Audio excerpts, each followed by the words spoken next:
हम भी साथ हैं।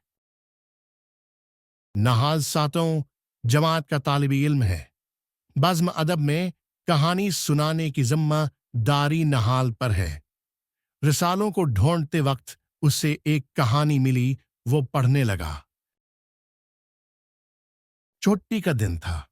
सिनान अपने दोस्तों के साथ सड़क के किनारे मैदान में खेल रहा था। अचानक उसने देखा कि रकमनी टीचर जा रही हैं। Teacher teacher! सिनान दौड़ते हुए उनके पास गया। तुम्हारा घर यहीं है सिनान? टीचर ने मुस्कुराते हुए पूछा।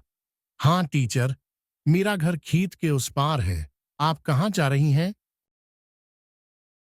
मैं राहल के घर जा रही हूं।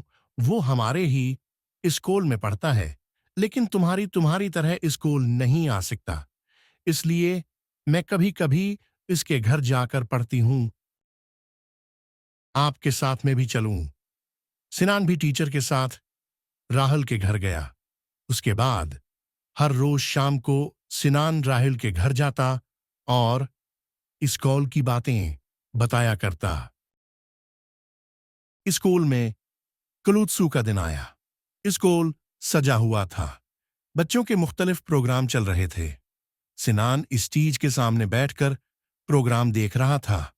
वो सोचने लगा, काश राहल भी मेरे साथ होता। एक दिन सिनान शाम को राहल के घर गया। उसने देखा कि राहल उदास बैठा है।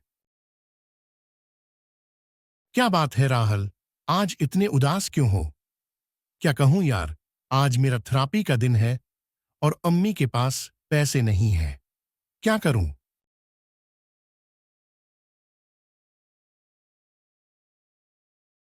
तुम परेशान मत हो राहल, कोई रास्ता जरूर निकलेगा। सिनान ने तसल्ली दी। अगले दिन सिनान गिलास में मायूस बैठा था। क्या हुआ सिनान, तुम इतने उदास क्यों हो?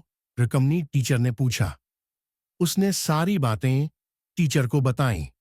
फिक्र मत करो सिनान, कोई ना कोई हल जरूर निकल आएगा। अगले दिन क्लास के तमाम बच्चे टीचर के साथ राहुल के घर पहुंचे।